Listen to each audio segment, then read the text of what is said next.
doesn't want to be a vampire when you're watching that film? Because then you're absolutely delightful in a non-sparkly way. Fantastic. And it leads to a very much, I think we both do, much more effective ending in the original than in the remake. Have you seen this one? No, but I'm going to now. So maybe it doesn't have the same effect on the two of you, but I had to get up and leave. I'm like, oh my God! Hey, we're switching it up today. Welcome to the Fright Club podcast. He's George Wolf. And she's Hope Madden. Wow, this is so weird. Hope we haven't thrown anybody off. Yeah, the Fright Club podcast, and we got a great special guest that we've been actually working to have on for a while now, it seems. And a great set of movies to talk about. Another topic where it seems like we should have done this before, but we haven't. Because I think this is episode 250. Wow. What? But we'll get to this topic and some great movies to talk about. But, as always, we got to thank the great crowd at Gateway Film Center. Last time we did Fright Club Live. We talked about Contagions, and we showed Antiviral. Cronenberg, which is going to have a lot of carryover to this week's episode. But the good news is people liked Antiviral a lot better than they liked Hagazusa. The other good news is we've had a groundswell, Team Hagazusa. So really? Yes, we've had some people who have posted online that, no, they did enjoy Hagazusa. They just didn't they were drowned out by the many, many, many people at the screening who did not like Hagazusa. So there are at least two other people on my side of this conversation. At least two. I was going to say, so is that two? That's a groundswell. That's a groundswell. Because I was going to say, if there were these silent hordes, I didn't see them at the screening. Where were these people? It's a good movie. I think it is too. Don't get me wrong.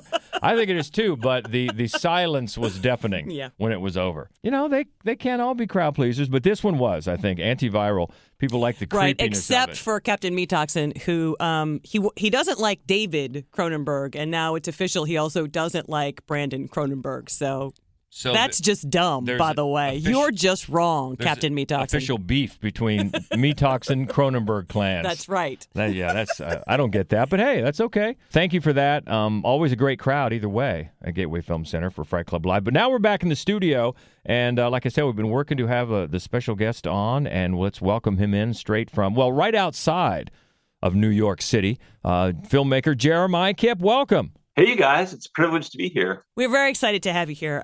We're big fans of Slapface, which is your film that we love that inspired the topic for this. And is that still on Shudder? Where can people find Slapface? It is, yeah. I mean, I always lead people to Shudder. It's a Shudder original, and I really love their programming. So I was really honored to be part of that whole thing. Shudder is great. But it's also on AMC Plus and Amazon Prime and a bunch of other streaming services. But like, if you want to go to the OG streaming for Slapface, it's Shudder, which is, it's affordable per month, and they have so much great programming. I can't speak enough about the good company that Slapface is in on that platform. Yeah, agreed. It seems like every week, because we have a weekly podcast that reviews movies just of all genres, and we talk about a Shudder movie. It seems like every week we just keep saying, man, Shudder's bringing it. Shudder's got the stuff, and they do. We love Shudder. Yeah, we're big fans. And then, I don't know if you want to talk about it a little bit. I know that we're looking forward to, George and I are looking forward to an upcoming film of yours, Boo Hag. Yeah, Boo Hag was the feature that I directed after Slapface. We shot it down in Savannah, Georgia. It's another folk horror story of sorts. It's set within the Gullah Geechee community, which is an island community, and the monster is very specific to that region, the Boo Hag.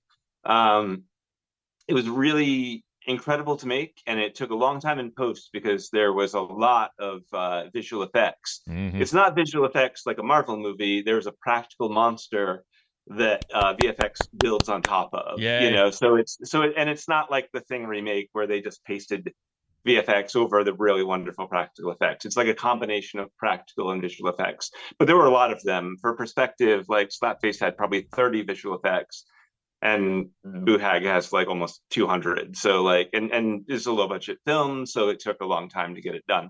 But we're color grading it next week, and then should have some updates soon about its future. I love to hear that because we're big fans of practical effects. And doesn't it seem like to you, I think there's been a real revival of practical effects. It seems like people are moving in that direction more so than the last several years. I love it. I mean, I couldn't be happier. Like there's nothing quite like a practical monster. Or, I mean, like, and when you're doing splatter movies, those old school effects that were pioneered by Yeah. great people like Tom Savini, it's like those hold up, like there's a real big difference. You can feel the mass when there's a blood splatter of like Yes. practical blood versus, something digital that always looks, no matter how much money they pour into it, it always looks a little bit phony. And practical monsters, you just feel them in the tactile. You feel them in the space along with the actors. And I think it helps the actors' performances so much to actually be in the room with the creatures. It just makes such a big difference. Oh, yeah, I could definitely see that. And actually, you got to interview the star from Boohag, right, recently, because she's from Columbus. Tropina Wade, yeah, she was a joy to work with. Yeah, she's from Columbus, and and so we got a chance to talk to her about it, and she was very excited about it. She had lovely things to say. She didn't really like horror movies prior to making this one, and she says she likes them now. Plus, she warns me this movie is very scary, and I thought, well, that's no need to warn me. I'm in. Right.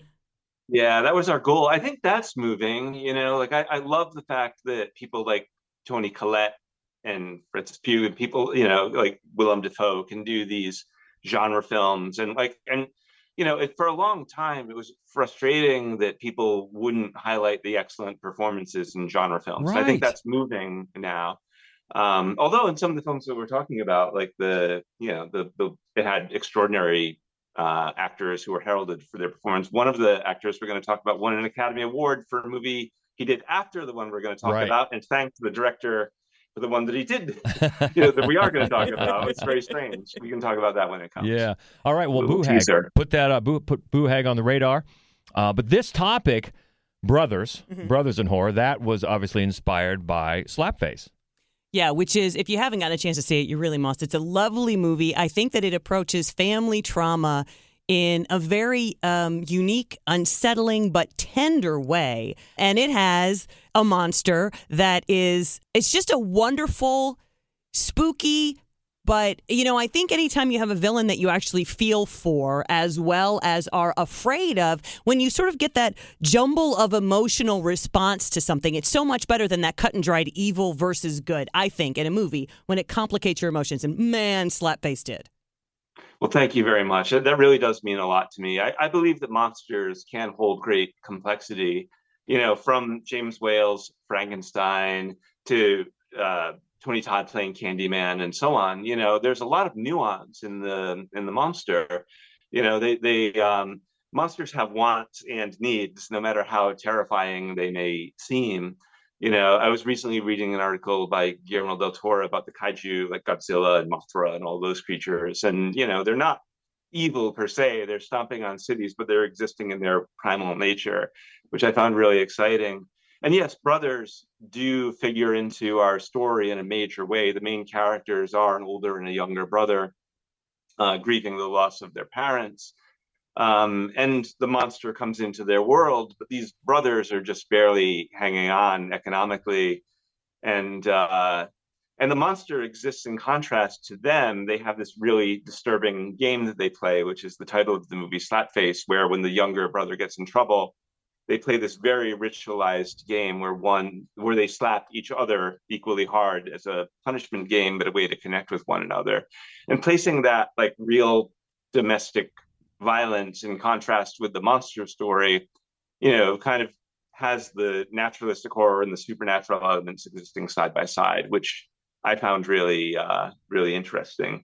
And, certainly some of that was inspired by the first film on my list that we'll get to eventually, which is a brother's story that I remember watching as a little boy and feeling like it was representing aspects of my life, because like the kids in Slapface, I grew up rural, I grew up in poverty, and, watching the first movie on my list, like, it was like, oh my gosh, it represented I was like, wow, that feels more like my life than a lot of the other films that I've seen. As much as I love Dawn of the Dead, which is another favorite of mine, I don't live in a shopping mall. It's a fantasy.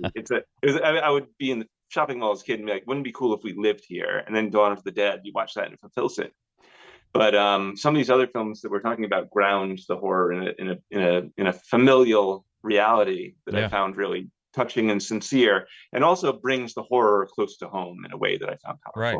So Jeremiah has a top 5. Mm-hmm. We have a top 5, but there's a lot of overlap, which is good. Mm-hmm. So we'll start off with his number 5. Mm-hmm. What you got at number 5 over there? Well, number 5, I have The Endless, which is a Benson Morehouse movie from 2017. I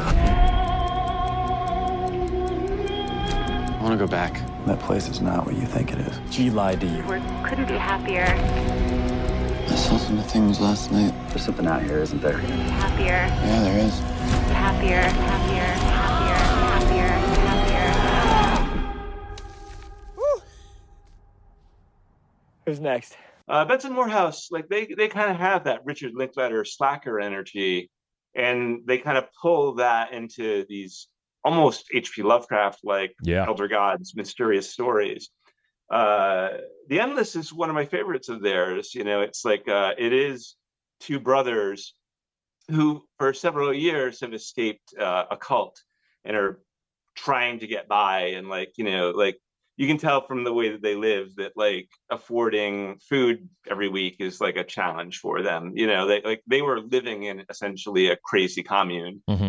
And now they're just trying to readjust to normal life. But one of the brothers just can't do it. And it's I know that it was a doomsday cult and all, and I know that everything seemed like it was heading towards disaster there, but I was much happier there. I felt like there was community there in a way that there isn't in my life here. And the other brother goes well, it was a while ago, where it's strange in our memories right now. We may not be remembering it right. Why don't we go back there, check it out? Maybe you'll see that it's screwed up, and then we can go back home, or we can do whatever you choose. We love each other. So it's a really precarious situation for the brothers to be in. And the thing I like about Benson Moorhead is that everything feels super grounded and super naturalistic and super real, so that by the time you get to the larger than life strangeness of the environment that they go into, you just kind of accept all of the weirdness, because everything else is so based in the truth. And the relationship between the brothers, which is quite tender also, is the foundation of the film. It's like a spiritual crisis between two brothers who had an extremely dysfunctional growing up. And they're trying to, the movie is about them going back to this cult, and and the audience wondering if that cult if the things they believe in are actually real or not. But the brothers themselves, it's they just can't hack it in the real world, and need to go back and see what happens if they go back to the place where they felt safe. It's a weird movie, and Benson Moorhead, has their fans, and they also have their detractors. I think the people who don't like their movies probably don't like the breeziness of them, the kind of I don't know. They're not Gen X, but I am, and it's and yet their philosophy really feels Gen X to me in a way, where it's kind of no one is coming to save you, and you're kind of have no real belief system for any of the things that are structured, but you also want to believe that there's things like love and truth, and you're searching for those things. So, esoteric horror film, but if you're in the mood for something that's laid back and brainy and ultimately unnerving, then The Endless is a place to go. Yeah, we're big fans of Benson and Moorhead, and I love, without giving too much away, I love how some films, including this one, connect with other films in their resume. Let's put it that way. I also love their brand of humor. Mm-hmm. Sometimes they work in some very funny scenes amongst this real emotional turmoil. And here, you're right. I love the dynamic between the brothers. There's a conflict in what they believe. There's a conflict in their versions of the past, and I love that. One of the things I love about this movie is how well they develop a tension of, we have to leave by this time. We have to leave by this time. And one of them is just not going to come. And I think there's this primal sort of connection between, I need to leave the situation, but I really want you to come with me. And what are you going to do about it? Are you going to just not escape because you don't want to be without this person? Or are you going to leave without them because it doesn't seem like you're going to get them to go with you? And that tension, I think, amps up all of the horror in the film, at least for me. Yeah, and also I will put a plug in for anybody that might have missed their latest, Something in the Dirt. Really enjoyed that, and I think it got back to some of the humor from their early films that might have gotten away from like a Synchronic or something like that. There wasn't much of the humor in there, but I really enjoyed that too. But yeah, we're big fans. The Endless from 2017 is number 5 for Jeremiah. We've got one from 1987. Oh, a shocker that you would have this on our list at number 5, and it is The Lost Boys. Notice anything unusual about Santa Carla yet? No. It's a pretty cool place. If you're a Martian. Or a vampire.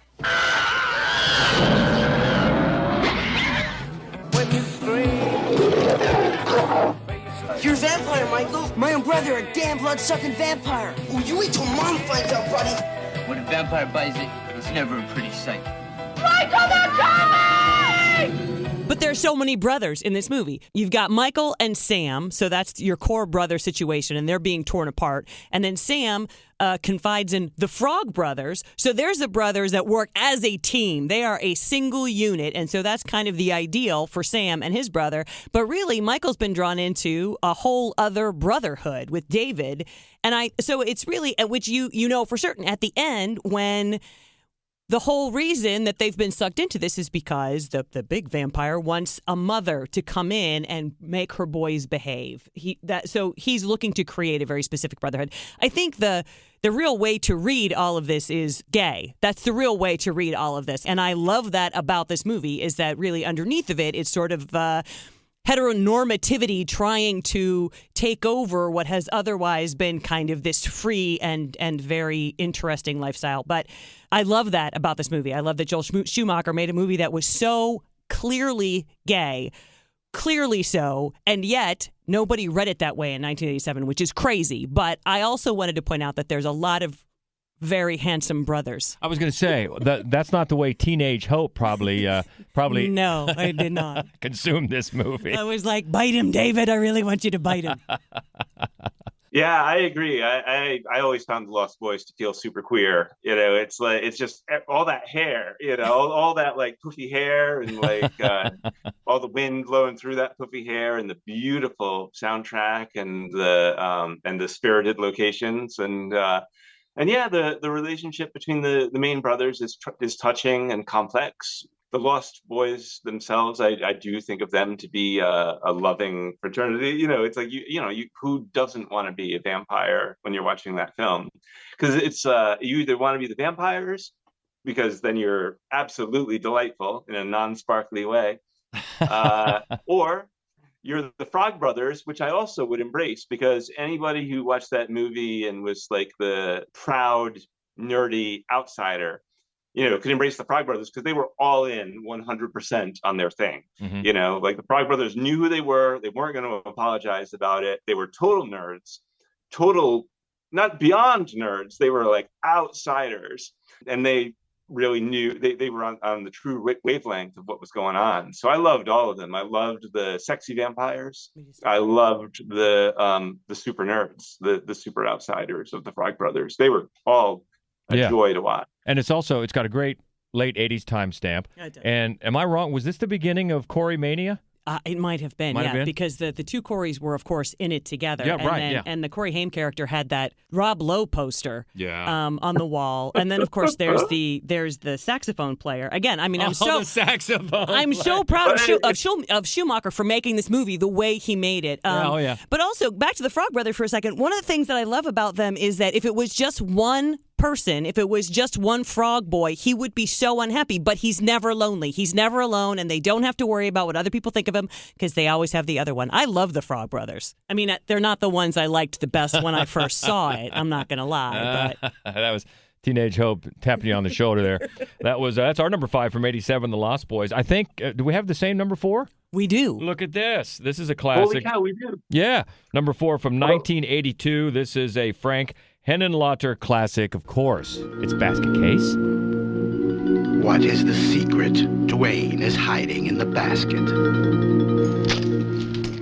What's in the basket? Easter eggs?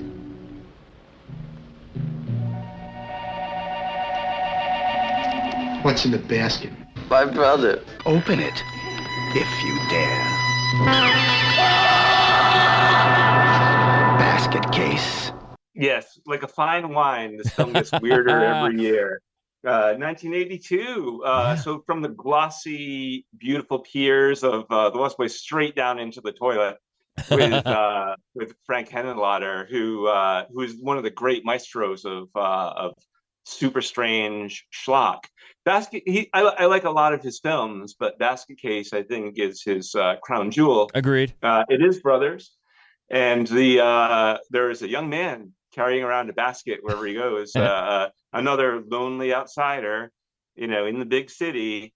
And what's inside the basket but his monstrous, crazily deformed brother Belial.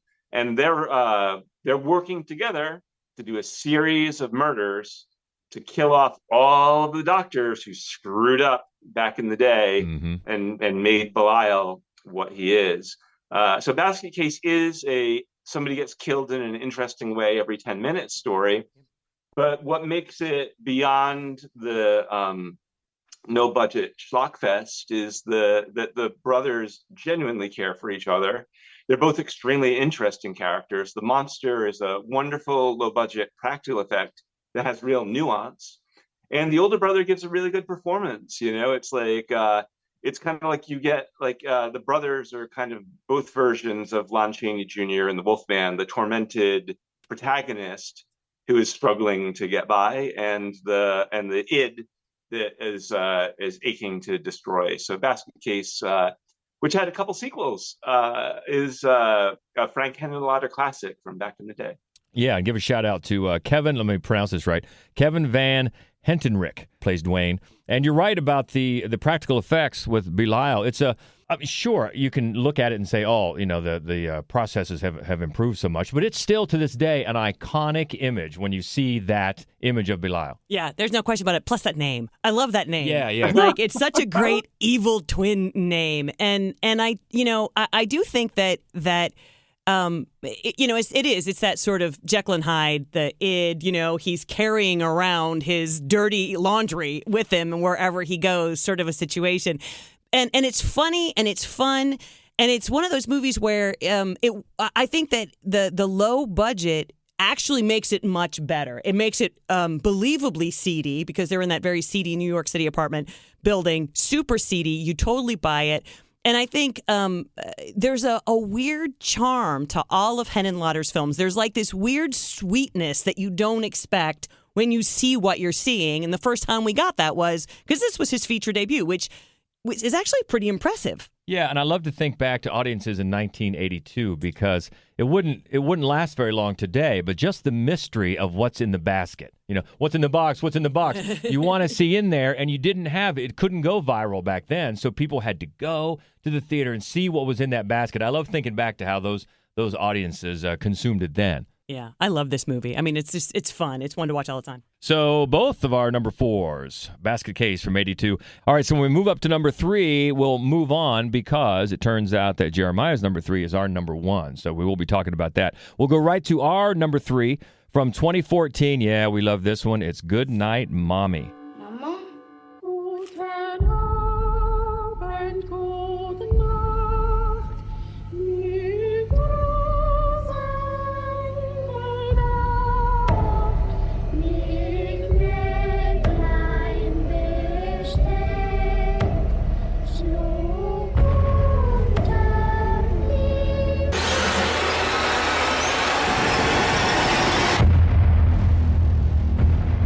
And yeah, this is the original because there was a recent remake with Naomi Watts, but we much prefer this one. It is so much creepier. I think the new one pulled the punch of the ending a little bit, and this one is so creepy with the brothers and the images and the isolated setting. Sort of not really claustrophobic, but they seem to be very alone as the mom is recovering from these mysterious injuries, and the two brothers decide that that's not really their mommy. The children, Elias and Lucas, and they are actually played by two kids named Elias and Lucas Schwartz, twin brothers, I love me some twin horror. And this, and I hope that I'm not giving away too much by saying this bears a lot of similarity to one of our favorite movies from the 70s, The Other. But I think that if you watch this movie and think, well, I've already figured out the twist because I've seen The Other, to me, that's not the twist that the film relies on. That's not the tension that this film relies on. And the moments of weirdness within this film that they don't try to explain. I always appreciate that when they don't try to explain certain things, like stuff that they find in caves or this bug collection that they have. Really weird visuals. And it's just that they don't explain those. It just gives you a sense that there's definitely something wrong here. So in the end, when it goes really haywire, you're like, oh, maybe mom should have seen this coming. I love the writing here.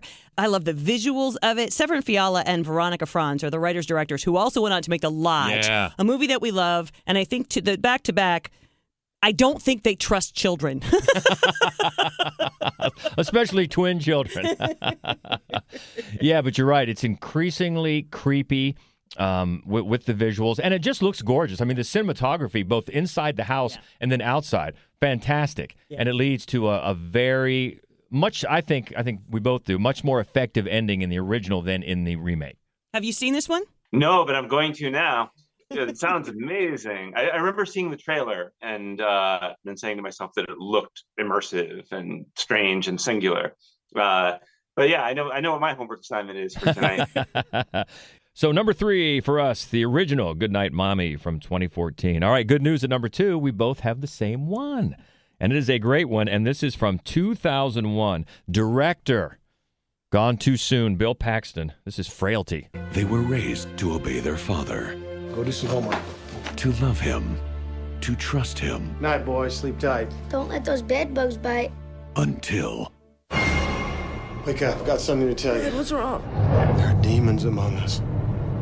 I can see the demons, while other people can't. I'm scared, Dad. God will be sending a list of the first 7 demons. These are people's names. And they'll look like people, but they're not. You're crazy! Only demons should fear me. You're not a demon, are you?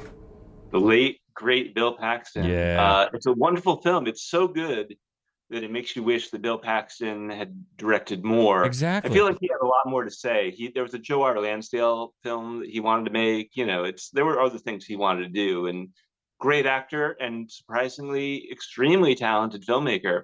So Frailty, there's 2 boys and their dad, and they live in the Midwest.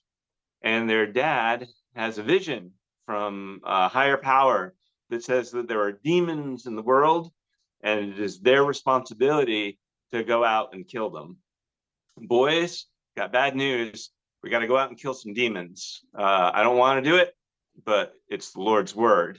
Now, the brothers disagree on whether Dad is going completely crazy, taking an axe and chopping up humans, or if the higher power told Noah to build an ark. I mean, that sounds pretty crazy too. Yeah. 2 of every animal, put it in the ark, or kill your firstborn son, whatever it may be. The film does a really brilliant job of taking some of those Old Testament ideas and putting them into contemporary context and asking, if that happened, the person who was told the mission would be perceived as completely out of their minds. And the movie does an extraordinary job of making you wonder throughout. It keeps you going from one foot to the other of whether Dad has lost it or not, because both of the brothers seem extremely credible. And Bill Paxton plays the performance. He doesn't do kabuki acting. He plays it as if he's struggling with this decision. So both of the kids are amazing, and Bill Paxton also gives a truly powerful performance. And it captures the complexity of a family dynamic where, again, like spiritual crisis, but also, when you're a child, you kind of have to do what your parent says. You don't really have autonomy or choice. But if you perceive the parental figure is doing something wrong, you're going to push back against that somehow in a kid-like way. And it creates a rift between these two brothers who love each other, so as a family dynamic story, it's just incredibly powerful. It also captures a certain flavor of, I'm not sure if the story takes place in Texas or not, but it has a Texarkana, Midwestern mode of storytelling, and it feels grounded. You feel like these characters actually have dirt under their fingernails, which you don't always feel when you see this kind of story. And they don't really feel like actors, you feel like the behavior in that story is pretty strong. I don't love the frame story with Matthew McConaughey, who eventually went on to become a truly great actor in stuff like True Detective, and was a great actor before. Once people realized he was an amazing character actor, they gave him great character roles. And I think McConaughey, they hadn't quite figured it out yet with him. And so the frame story with him in Powers Booth, I'm kind of like, well, let's get back to the parent and the kids. However, the stuff with the parent and the kids is so strong and so striking and so powerful and so moving and so unpredictable, you know that it's not going to end well, but how it will end is uncertain, and the movie definitely held me agape up to the climax of that story. Yeah. And this is, of course, every time we talk about this movie, we have to point out that Bill Paxton, back in the day, directed the music video for Fish Heads. Right. But I think you're exactly right. It's one of the many reasons we're so sad to see him go so young, because he truly was a talented director, and you had to think about the other films that he could have made. But it's a great story that you mentioned the religious aspect. It creates such a blur between faith and extremism, and boils it down to one very intimate family. And I think, like you say, the performances make that so compelling. And one of the things I love about the brother dynamic is the age difference, because the older brother is an adolescent, and so he's automatically inclined to rebel against what his father is doing and saying, where his younger brother is still quite innocent and very much, whatever dad wants, and so it creates a very tender, sort of yearning between each brother. They just want the other one to stop it and do what they're doing, and it's really quite heartbreaking. And it's also the moments when they're finding their demon. It's scary. Yeah. It's tense and scary, especially when they go in the basement there. It definitely is scary and creepy. It is, and I think that Paxton's performance, because he's ever earnest and upbeat and he doesn't want to do it, but he has to do it, and come on, kids, is one of the things that makes it so scary. Exactly. It's such a great atmosphere, really, from start to finish. And that is Frailty from 2001, number 2 for both of us. All right, so we get to number 1. We've got to go back to Jeremiah's list before we get to ours, because we have that one also at different spots on the list. So this one somehow didn't make ours, even though it's a great film. So what is at the top of your mountain there? Yeah, my number 1 is Phantasm from 1979, Don Coscarelli's bonkers classic. Phantasm. Is it alive? There was nobody driving.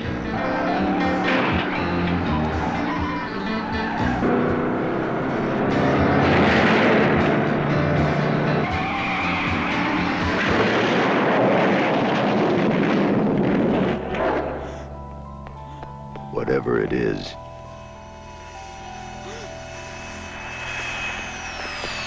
if this one doesn't scare you, you're already dead.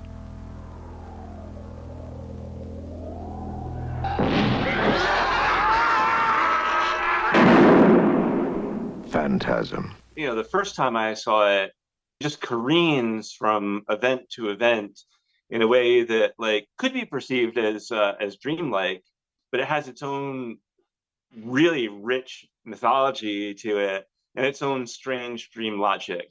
So the supernatural threat is that there is a very tall man at the mortuary who may be snatching bodies and maybe killing people. But what does that have to do with the little Jawa creatures that are running around in little hoods? And what does that have to do with a giant spherical ball with knives in it that's spiraling around, sticking people in the head? There are brothers who have to solve this mystery because one of their brothers has recently died under mysterious circumstances, and they are investigating The older brother resentfully has to take on the role of being the parent, even though he'd much rather work on his muscle car Barracuda out in the garage. He loves his younger brother, but he's didn't sign up for this. He didn't sign up for being the dad. And the younger brother, played by A. Michael Baldwin, was unlike any child protagonist I had seen until that time. And it's very rare in horror films for a child protagonist to be handled with such strangeness. It's like he is old beyond his years.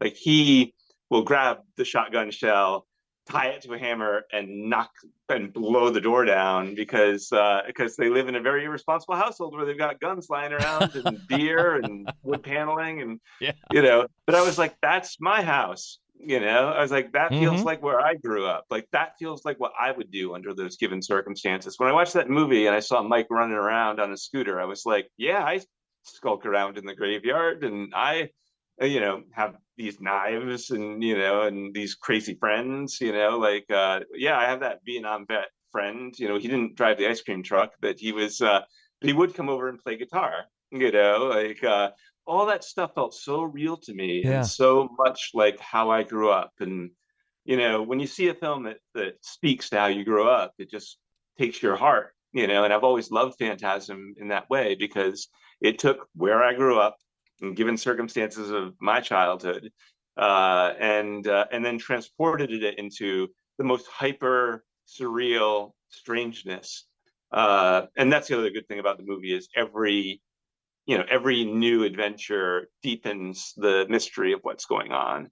I thought that Don Coscarelli made an instant classic, low budget gem, and there's really nothing else like it. It's one of those love it or hate it. Phantasm is uniquely one of a kind. And for my money, it was like a gigantic inspiration. And, it's weird. I was always kind of expecting people to bring it up when talking about Slapface because it was such a huge inspiration. But it never really came up. And I was kind of surprised. But I love that movie. And I'd love to meet Don Coscarelli someday and say thank you so much for opening up my imagination when I was a little boy.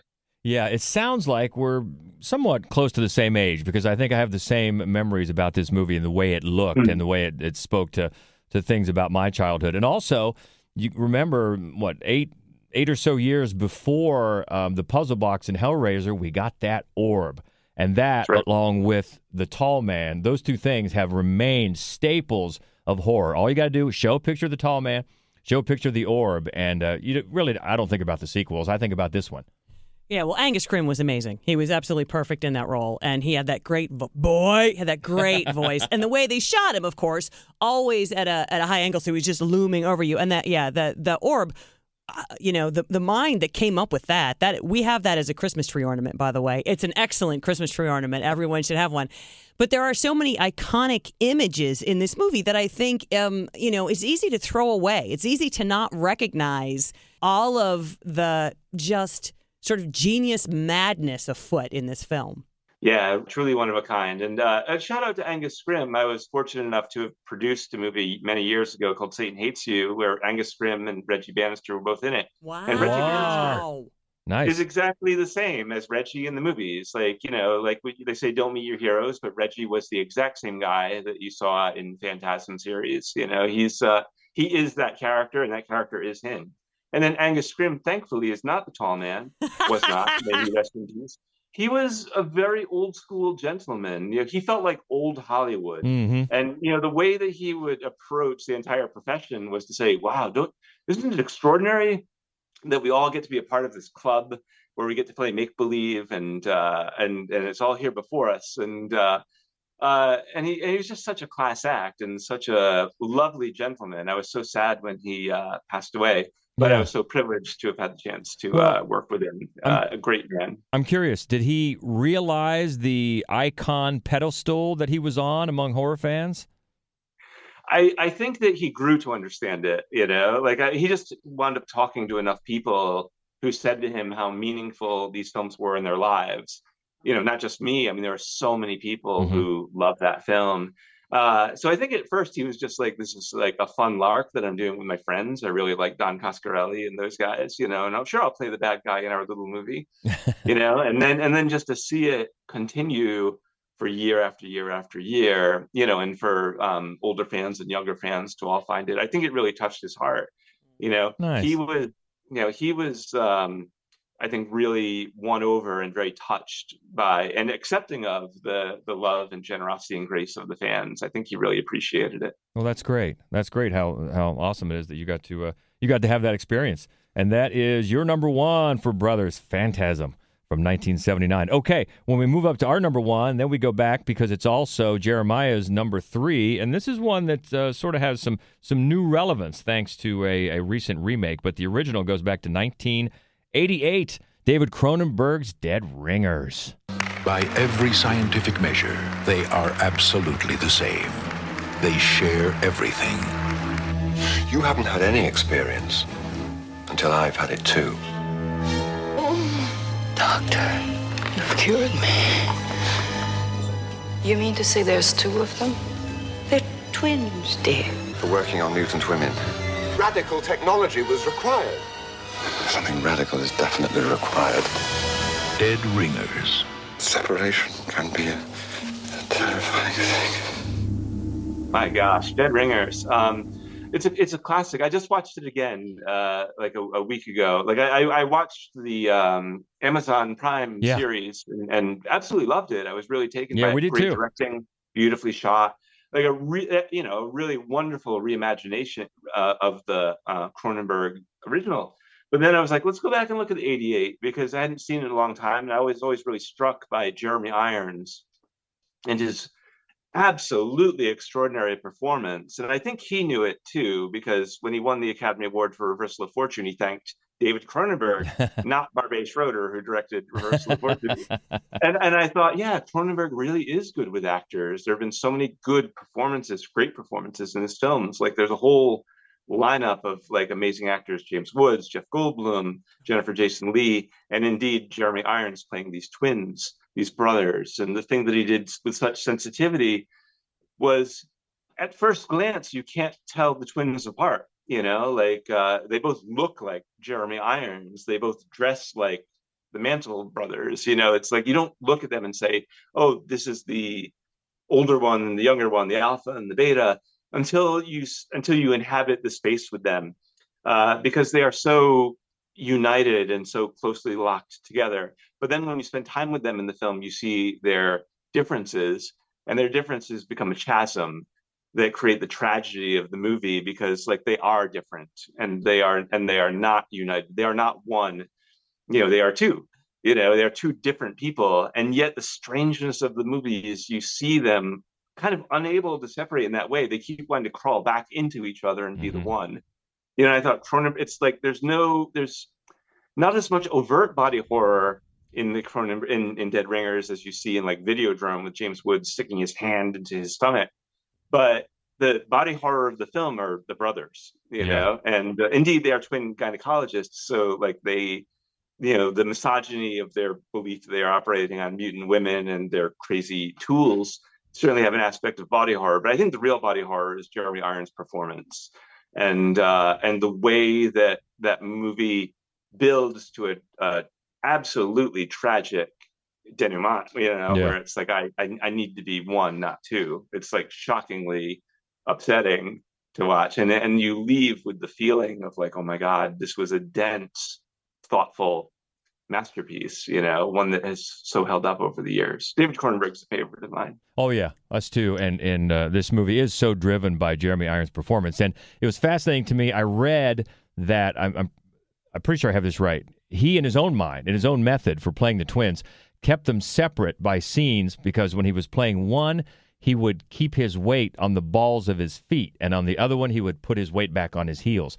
That's how he kept them separate in his own mind, which I thought was fascinating. So subtle. It had to be Beverly on the balls of his feet. I believe it was Beverly. I love this movie. I watch. I have a twin sister, and we always watch twin movies. Like if there is one, we watch it together, and we are highly judgmental. Because so often they're the polar opposites. You have an evil twin and you have a good twin, and the performances that really take us are the ones where they're just two individuals who happen to share the exact same life experience. Like they're not the same person, but they have so much in common because they have all of the same experiences every single moment of their lives. And that is, I think, what Jeremy Irons does really well. And often if you have especially a horror movie about twins, the core concept is separation anxiety. That's the tension that fuels it. And that's the tension that fuels this, that they want at different times to be separate. And at the same time, they're quite convinced that they cannot be. And there's the tension of that longing to be alone and to the belief that they just can't survive alone. And that's that element I think they picked up beautifully in the series with Rachel Weisz, who was glorious in this. And so we did watch that. We watch one TV show a year.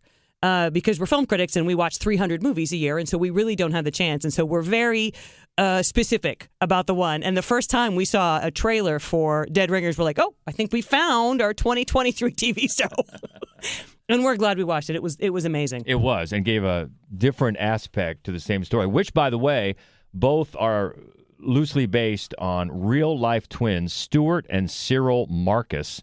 They were twin gynecologists in New York who were found dead at a very relatively young age. And I believe if you want to learn more about it, of course, there's the internet, but there's also the novel Twins. Fascinating and weird real-life story. This is one of the few films where I was actually happy that the body horror wasn't more explicit. So for example, I love The Brood. I love, of course, the moment of revelation. I love where she's eating I love the graphic nature of the body horror in this one. But there's the scene, you're behind the doctor, you see a bare foot on either side of him, you can see her excruciated little face, and then you see the tools next to him. So maybe it doesn't have the same effect on the two of you, but I had to get up and leave. I'm like, oh my God. So I thought that the sort of subtlety that in an area where Cronenberg's not usually quite subtle, it worked brilliantly in this film. Plus the red scrubs. I don't know who came up with that, but that was gorgeous. No, I totally get it because it made me squirm enough to think I can't even imagine. Yeah, because you mentioned the body horror of maybe is dialed down a bit, but yeah, I mean, just the shot of those implements is some body horror for sure. And you can see her barefoot as you're seeing those. Oh, God. Oh, it's completely unnerving. And when you feel like the operations are going wrong, it's like deeply disturbing, deeply disturbing premise. I was very impressed by not only Jeremy Irons' great performance as an actor, but when it was one of those movies where like 20 actors turned down the role because they didn't want to play gynecologists. They were like, can the twins be lawyers or something? And until finally Jeremy Irons came on board and was like, yes, I understand what you're doing and I'm game on for what you're trying to say. His only qualification, which I thought was very moving and very sincere of him, was he was like, the only thing I want is I want to be able to meet every actress who I have to do these scenes with as their gynecologist, because I want to meet them first so that they know, who is the other actor, their scene partner, who's going to be really like invasive in their space. Mm-hmm. And I thought that was extremely thoughtful of him. Yeah. And just like to create a safe space for actor to actor, I thought it just spoke to Jeremy Irons and not only his commitment to the roles, but also like with so much crazy shit that happens on movies and so much dangerous stuff that goes on, it's like for him to be like, no, we're not doing that on this film. I care deeply about like the other actor feels protected and safe around me. Well, especially in very 80s. dangerous given circumstances. I thought was really cool. It's one more reason to love Jeremy Irons. Like I needed one more reason. And a shout out to whoever, because I guess a couple of early titles were Twins and Gemini, but whoever decided on Dead Ringers, perfectly cool done. Title. Yeah, very cool. And also, we didn't mention Genevieve Bujold, who's also she's great in it. She is. I mean, part of brilliant performance. Yeah, exactly. And that is Dead Ringers, our number 1, and Jeremiah's number 3 from 1988, the original. But by all means, check out the new series because that is worth it as well. Good list of brothers in horror, man. That was great, Jeremiah. Thank you so much. Yeah, it was so much fun talking about these films with you guys. It's always a joy to chat with fellow cinephiles, and you guys are such a great team. It's such a delight. Thank you. Well, we mentioned the film that you're working on, And anything else you want to say about that, or where we can get a hold of you on socials, or where can people catch up with what you're doing? Yeah, well, BooHag will certainly update the socials once we know the next step for this fall. There's a bunch of things that are happening, and as they unfold, we'll let everyone know. Since there aren't very many Jeremiah Kipps, I'm very easily Googleable. But also, my main socials are Facebook and Instagram, which I update frequently. I often talk about the movies that I've been watching and actors who I revere and what I'm up to. And then if people want to see my film about brothers, Slapface is on, there's a Shudder original, also on AMC Plus, Amazon Prime, and a bunch of other streaming outlets. And indeed, there are twin sisters in that as well. Two of the bullies are twins, Bianca and Chiara D'Ambrosio, who are wonderful actors also. Anyway, we'll see. We'll see the next steps with the BooHag, and do check out Slapface. Yeah. If you haven't, definitely recommend it from us. Check out Slapface. You can always find us on the easiest way on Twitter, Fright Club Pod. Also, we've got that dedicated Fright Club podcast group on Facebook. I just put in a request to join. Also, you can find us on Mad Wolf Columbus on Facebook and Instagram. And the main website where you can find this podcast, our other weekly podcast called The Screening Room, and all of our written movie reviews, that's all there at madwolf.com. All right, so we'll get this one edited and up very soon, but looking ahead to the next edition of Fright Club Live, what do we got on the schedule? We're going to watch the outstanding film Swallow, which I know we'll probably be talking about again in a few weeks. We're going to do Hitchcock-inspired horror, and I feel like Swallow is going to make that list as well. But I love that movie, and we're going to talk about housewives in horror. And so that's what we have on the slate for the next live event. All right, that'll be on June 9th, live at Gateway Film Center, Columbus, Ohio, our home away from home. By all means, if you're in the area, we'd love to have you. Always a great crowd. Most of the time they like the movie. Not always. But most of the time, it's always a great time for Fright Club Live. So keep in touch if you can. Until next time, enjoy the movies. She is Hope Madden. He's George Wolf. And this is the Fright Club Podcast. Hey, this is horror filmmaker Jeremiah Kipp. Stay frightful, my friends. Yay!